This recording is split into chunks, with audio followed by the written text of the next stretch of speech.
바로 우리 오늘 이 다루게 될 이 본문 말씀의 내용과 너무나 똑같은 내용이라고 할 수가 있겠습니다. 먼저 본문 말씀 8절을 보겠습니다. 그러므로 내가 편지로 너희를 근심하게 한 것을 후회하였으나 지금은 후회하지 아니함은 그 편지가 너희로 잠시만 근심하게 한 줄 암이라. 이렇게 말씀하지 않습니까? 제가 배경을 설명드리면서 말씀드렸습니다. 처음에 이제 고린도전서 그 편지로서 그 고린도 교회 교인들에게 보내었을 때 그 교인들은 그것을 받아보고 얼마나 낭망하였겠습니까? 아, 사도 바울이 우리 교회를 향하여 이렇게 책망을 하고 우리 교회 안에서 벌어지고 있는 여러 가지 분쟁이나 분열, 이러한 모습들이 결코 하나님이 기뻐 받으시는 그런 것이 아님을 자신들이 알았을 때 이 자신들은 얼마나 수치스럽고 얼마나 내가 그 고린도 교회의 그 하나의 성도라는 것에 대하여 얼마나 많은 그런 아픔이나 상처를 받았겠습니까? 그러나 뒤에 뭐라고 말씀하십니까? 지금은 후회하지 않는다고 사도 바울은 말합니다. 왜냐하면 이제 그러한 견책이나 그러한 하나의 책망들이 그 고린도 교회에 전해졌을 때 하나님께서 그곳에 함께 하시면서 어떻게 바꾸셨냐? 그들을 첫 번째 회개하게 하셨습니다. 진정으로 회개하게 하셨던 것입니다. 그들이 지었던 그런 죄악과 모든 것들을 하나님께서는 하나님의 주권과 다스림과 통치하심으로 그들에게 마음의 회개의 영을 가득 부어 주셨던 것입니다. 그리하여 이 사도 바울은 이 후서에서 이렇게 말합니다. 그 편지가 너희로 잠시만 근심하게 한 줄을 이제 사도 바울은 알았다는 것입니다. 내가 그러한 편지를 보냈을 때 그것에 의하여 그 교회가 오히려 더 많은 분란이 일어나고 분쟁이 일어나고 교회가 무너지는 것이 아니라 오히려 그 교회 안에서 회개 운동이 일어났다는 것입니다. 더 쉽게 말씀드리면 하나님께서 손대시기 시작하셨다는 것입니다. 그리하여 그들의 고린도 교회에 있었던 그 슬픔의 눈물이 어떻게 바뀌었을까요? 기쁨의 눈물로 바뀌어버립니다. 하나님께서 역사하셨던 것입니다. 하나님께서 함께 하셨던 것입니다. 여러분의 삶에서 오늘 이제 9절에서도 말씀을 나누겠지만 이 9절에서 바로 말씀하고 있습니다. 내가 지금 기뻐함은 너희로 근심하게 한 까닭이 아니요 도리어 너희가 근심함으로 뭐라고 말씀하니까 함께 읽어보실까요? 회개함에 이른 까닭이라.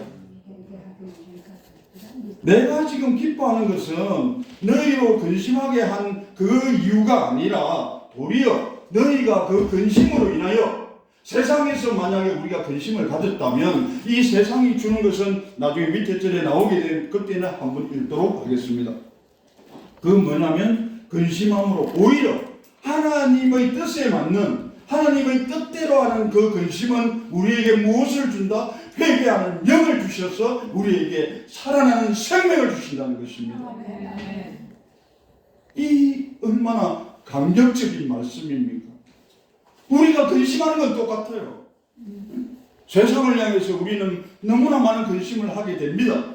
지금도 하고 있는 분도 계실지도 몰라요. 그러나 이 순간 그 마음을 그 세상에 속한 근심에게 내어주지 마십시오.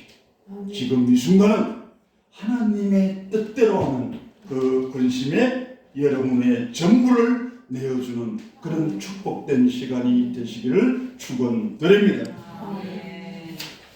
그래요. 너희가 하나님의 뜻대로 근심하게 됐다는 거예요. 어떻게 해서? 회개함으로. 정말 내가 이제 되돌이켜 내가 지은 모든 것들을 이제는 용서의 그 주님 앞에 다 내어놓고서 하나님 나는 이런 죄를 범하였고 이런 죄를 범하였고 이러한 것으로 하여 내 모든 마음을 하나님 다 사용하였습니다. 이제는 회개하며 하나님께로 나아가고자 합니다. 하나님 아버지 받아주십시오. 지금 이 순간 여러분의 기도가 되기를 축원드립니다. 이 마음 가운데서 하나님께서 주시는 그 마음으로 모든 것을 이기며 넉넉히 이기며 나아갈 수 있는 여러분이 되시는 이 시간, 이때 하나님께서는 역사하시는 것입니다. 어떻게? 내가 회개합니다. 그 죽을 듯이 괴로웠고 힘들었던 그 슬픔들이 정말 춤추며 진짜 벌거벗은지도 모르고 춤추었던 다윗과 같이 그렇게 춤추며 나아가는 우리로 변화시켜 주시는 것입니다.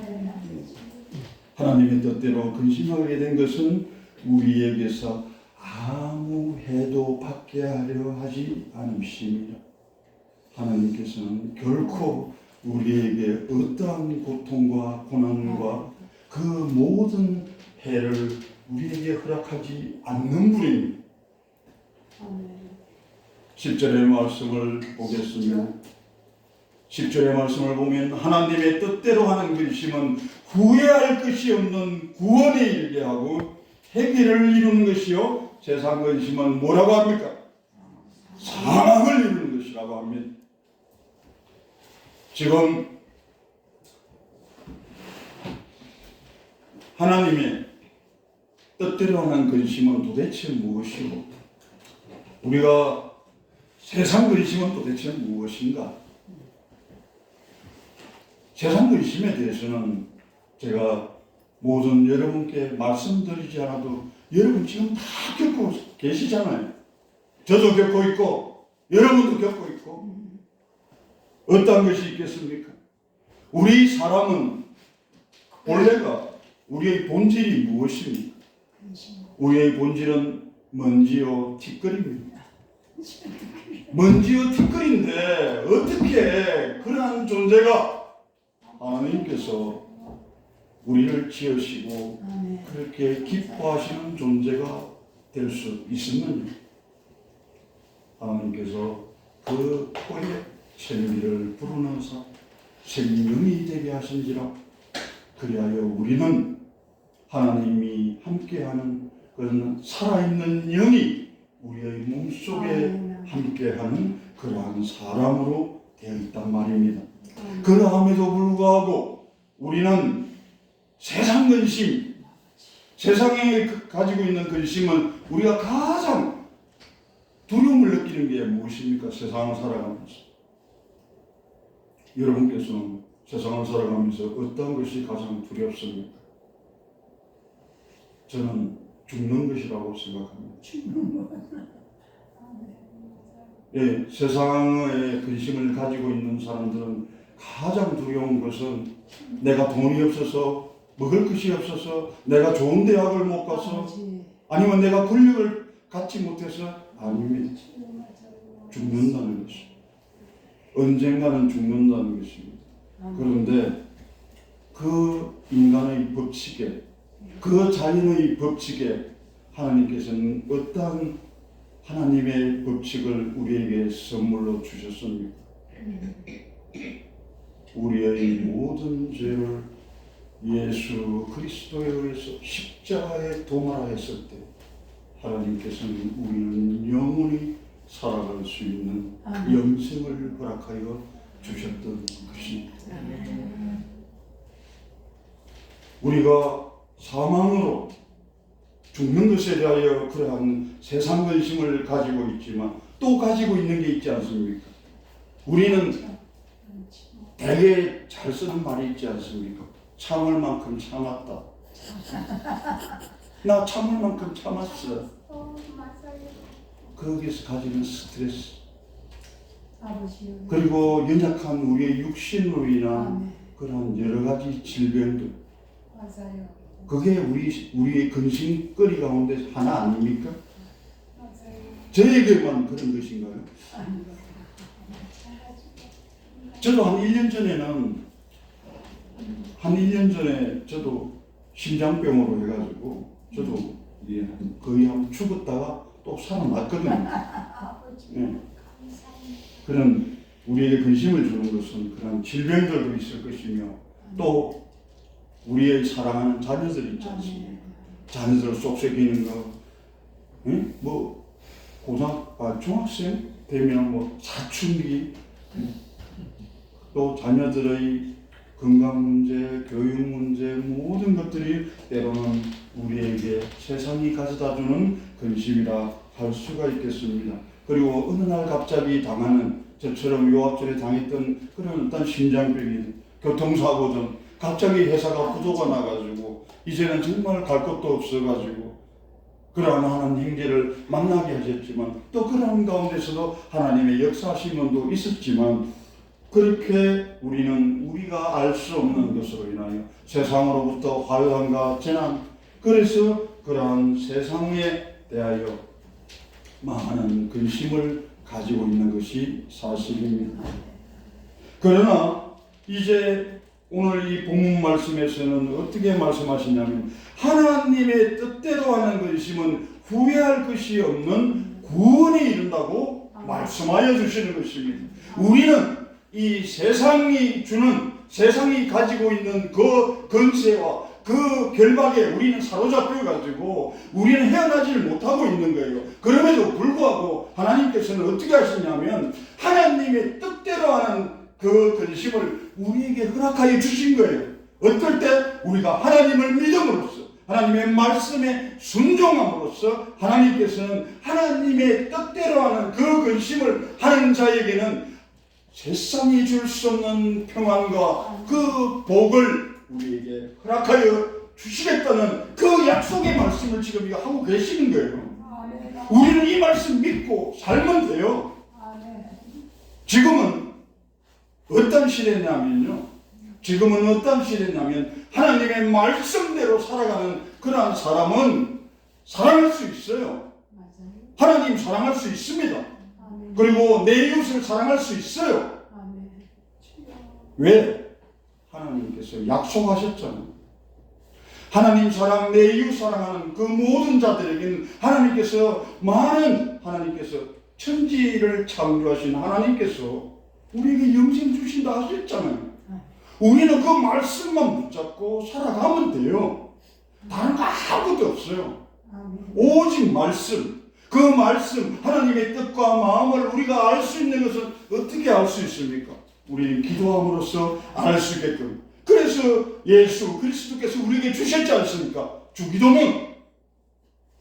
그리고 우리의 신앙을 고백하게 하셨지 않습니까? 사도신경.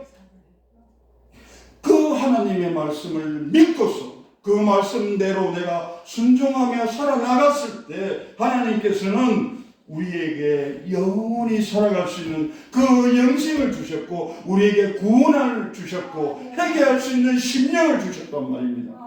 회개하는 그 심령엔, 가난한 그 심령에게는 하나님께서는 하나님의 나라 천국을 우리에게 선물로 주신다고 하셨잖아요. 이제 우리는 그 말만 믿으면 돼요. 그 말만 믿고서 오로지 하나님의 말씀에 순종하며 우리의 삶을 내어드리며 우리의 입술로 고백함과 동시에 우리의 삶으로 고백하는 여러분이 되시기를 축원드립니다. 그래서 이 11절의 말씀에서는 너무나 구체적으로 말씀하여 주십니다. 11절에서는 첫 번째로 어떻게 말씀하시냐면, 하나님의 뜻대로 하게 된 이 근심은 너희로 얼마나 간절하게 할 것이냐라고 말씀하십니다. 여기서 간절하게 하는 이 내용은 어떠한 내용을 담고 있냐면, 사도 바울에 대한 그러한 간절한 마음이 바뀌어졌다는 것입니다. 그때 55년도 추정되는 그 연도에 이 사도 바울이 고린도 교회를 방문했을 때 그들은 어떻게 했냐면 사도 바울을 오히려 배척하였습니다. 그런데 이제는 어떻게 하냐면, 고린도 후서 이게 간절하다는 이 표현이 되어 있는 것은 사도 바울을 위하여 간절히 기도하는 성도들로 바뀌어졌다는 것입니다. 무엇이? 하나님께서 이들에게 회개의 영을 부어서 하나님께로 돌아오는 그 기적을 이 고린도 교회에 선물로 주셨던 것입니다. 그리하였을 때 내가 비난하고 책망하고 멸시하고 그러한 악행을 일삼았던 그에게 오히려 그를 하나님의 사도로서 그런 존경하며 오히려 그를 위하여 기도하게 되는 그러한 역사가 일어났다는 것입니다. 두 번째로는 뭘 말하고 있습니까? 번째. 얼마나 변증하게 하며 이 말씀은 어떤 것이냐면 우리는 고린도 교회에서는 그렇게 어떤 뭐 근친상간이라든지 여러 가지 어떤 우상에 대한 여러 가지 음식물을 어떻게 될 것이냐 그런 많은 분쟁과 분란이 많이 일어나는 그것을 그들은 어떻게 느끼지 못했냐면 죄로 인식하지 못했다는 것입니다. 죄로 느끼지 못하는 그러한 그들이 오히려 회개하며 이제 나아갔을 때는 모든 죄를 이제는 그저 아주 우습게 가벼이 여기지 않게 되고 그것을 죄로 여기게 되는 그러한 심정을 가지게 되었다는 것입니다.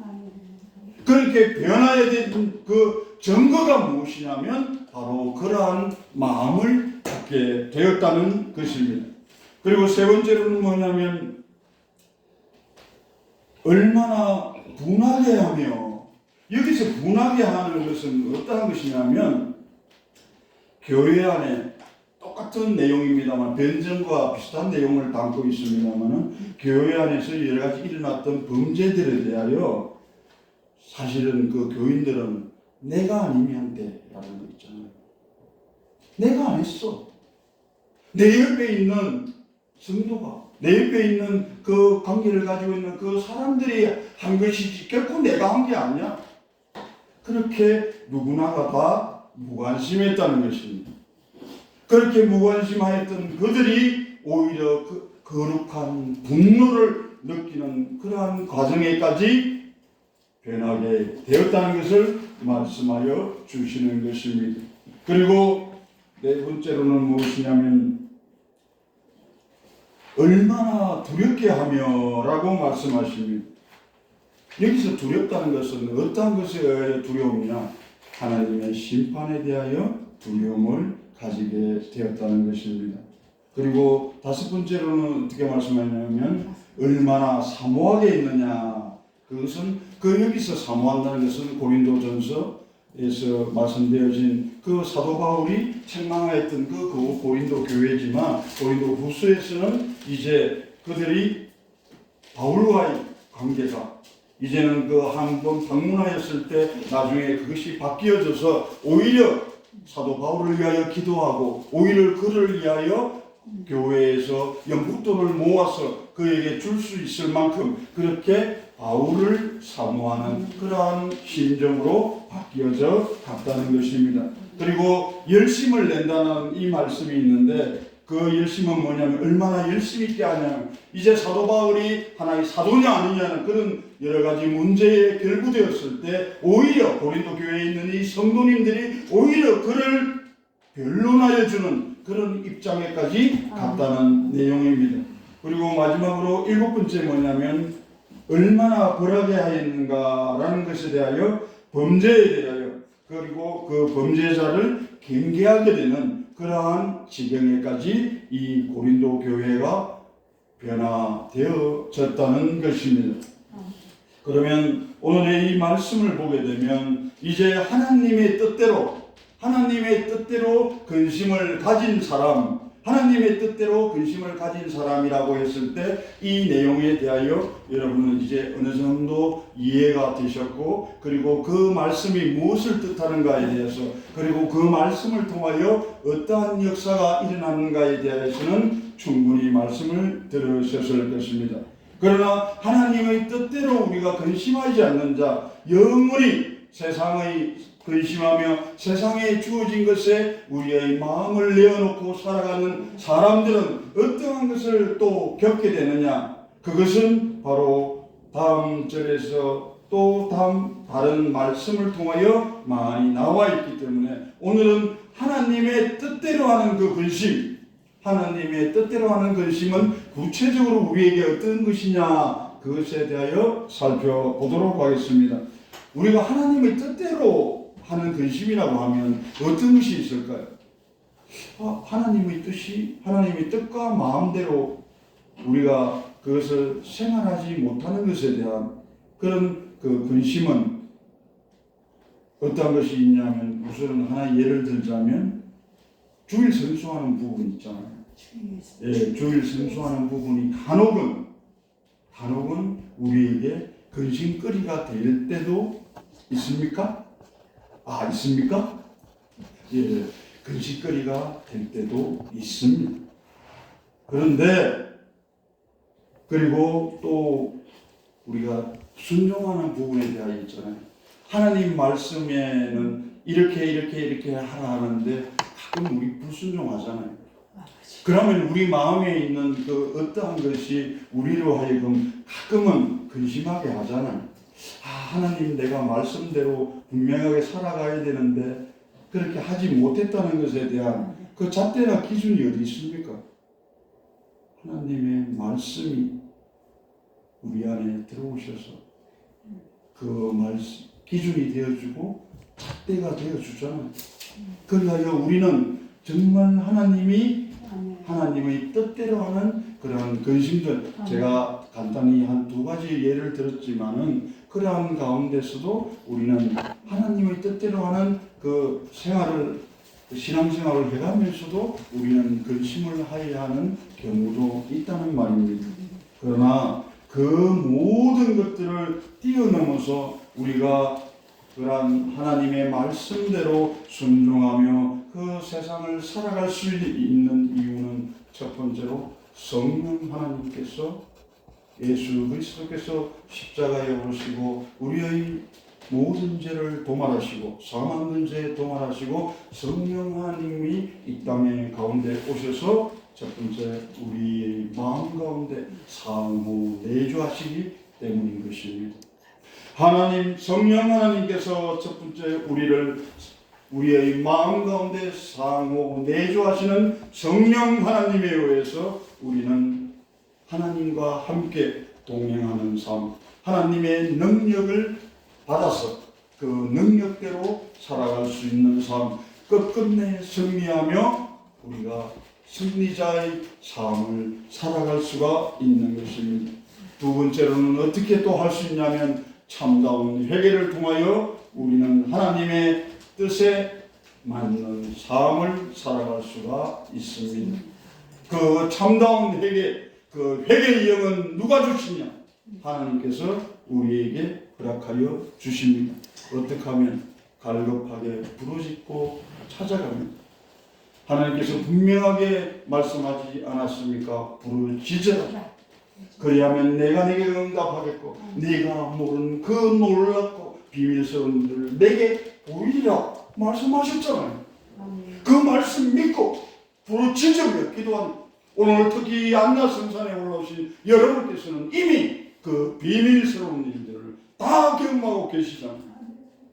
내가 진정으로 회개하고 나아갔을 때 깨끗하고 정결한 내 마음 가운데 하나님의 말씀이 생명의 씨앗이 됐어요. 그것이 내 마음에 뿌려지고 갈대밭과 같고 가시덤불과 같고 돌덩이로 얼룩졌던 이 내 마음이 갈라졌던 세상의 모든 것들에 내가 이겨야 된다는, 생존해야 된다는 그 생존 욕구로 인하여 갈라지고 황폐해진 이 내 마음을 하나님의 말씀에 그 생명의 씨앗이 뿌려져서 내 마음은 옥토로 바꿔졌잖아요. 내 마음은 옥토로 바꿔졌을 때 그 말씀의 씨앗이 내 마음 가운데 뿌리를 내리고 줄기가 올라와서 꽃이 피어지며 열매가 맺어져 나가잖아요. 그러한 삶을 우리는 지금 살고 있지 않습니까? 앞으로도 영원히 그러한 삶을 살아내는 여러분이 되시기를 축원드립니다. 그리고 또 하나는 무엇이냐면 하나님의 뜻대로 하는 근심을 가진 자가 어떤 것이냐면 고통과 고난에 기꺼이 참여하는 것입니다. 자유함으로 참여하는 것입니다. 그러면 그 말씀은 다른 말씀으로 하면 우리에게 주어지는 그 상황과 그 여건들은 절대 변하지 않습니다. 우리가 인식하는, 우리가 받아들이는 그 상황과 여건은 천만 가지, 억만 가지가 되도록 우리 눈앞에 펼쳐집니다. 그런데 우리가 그 많은 그 상황이나 여건들을 어떻게 우리가 그것에 다 일일이 다 대응하며 우리가 어떻게 살아갈 수가 있습니까? 우리는 그렇게 살아가지 못해요. 그러나 우리가 살아갈 수 있는 방법이 딱 한 가지 있습니다. 어떤 것입니까? 하나님의 말씀, 하나님 말씀대로 우리가 살면 됩니다. 하나님의 뜻과 마음을 우리가 깨달아 알아가면 됩니다. 그러면 그렇게 하려고 그러면 그 수만 가지 수백만 가지 되는 것들을 일일이 우리가 다 대응 못 하잖아요. 그럼 우리 어떻게 해야 됩니까? 하나님께 나아가는 것입니다. 우리 주 예수 그리스도 앞에 내 무릎을 내어 놓는 것입니다. 그리고는 기도하는 것입니다. 하나님 아버지 말씀하여 주시옵소서. 주여 내가 여기 있나이다. 하나님 아버지 살려주시옵소서. 하나님 뜻대로 근심하며 살아가게 하여 주시옵소서. 기도하였을 때 하나님께서는 기어이 응답하여 주십니다. 그 기도에 하나님께서는 응답하여 주십니다. 그 하나님이 바로 내 구주 예수 그리스도입니다. 그리고 또 한 가지 말씀을 정리하며 드릴 말씀은 그렇게 회개함으로 인하여 나는 죽고 예수로 사는 삶, 내가 십자가에 예수 그리스도와 함께 내가 그 십자가에 오르고 십자가에서 함께 죽고 함께 부활 생명으로 거듭난 삶을 살아갔을 때 하나님께서는 우리를 통하여 어떤 일을 하시게 됩니까? 또 다른 열매를 향하여 우리의 삶을 다른 박질 치게 하시는 것입니다. 바로 여기 앉아 계시는 여러분께서 그 사명을 가지고 이 세상을 향하여 여호와 니시, 여호와의 그 승리의 깃발을 들고 한 손에는 복음 들고 예수 그리스도의 심장을 담고서 세상을 향하여 달려나가는 것입니다. 세 발자국 앞서 계실 것입니다. 하나님께서는 세 발자국 앞서 계시면서 우리를 향하여 손을 내뻗고 계실 것입니다. 그 하나님의 손을 잡고 세상을 향하여 세상의 근심 가진 자들을 향하여 저 죽어가는 영혼들, 하나님을 모르는 자들, 하나님을 잃어버린 자들, 하나님을 믿지 못하는 자들을 향하여 우리 사명자들은 지금 이 순간이라도 달려나가야 되는 것입니다. 그리하여 함께 하나님 주신 그 생명을 누리며 전하며 살아가는 여러분이 되시기를 축원드립니다. 기도하겠습니다.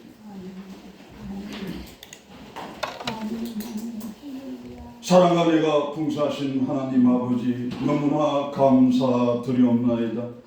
하나님 아버지 고린도 전서를 통하여 고린도 교회에 임하셨던 그 하나님의 책망과 하나님의 그 경륜들이 이제는 고린도 후서 오늘 이 말씀을 통하여 회개하고 나가는 자, 하나님의 뜻대로 근심하는 자로 그 생명 가진 자로 바꾸어 주셨습니다. 하나님 아버지여 고개 숙여 기도드리는 모든 이곳에 임재한 그리고 이 말씀을 통하여 하나님의 그 말씀을 전달받게 되는 그 모든 사람들이 진정으로 회개하며 그리고 고통과 고난에 기꺼이 참여하며 하나님의 그 십자가의 사랑을 세상 가운데 전하며 나누며 살아갔을 때 또 다른 열매가 맺어지고 또 다른 생명이 씨앗이 뿌려지는 하나님의 역사가 일어나게 하여 주시옵소서.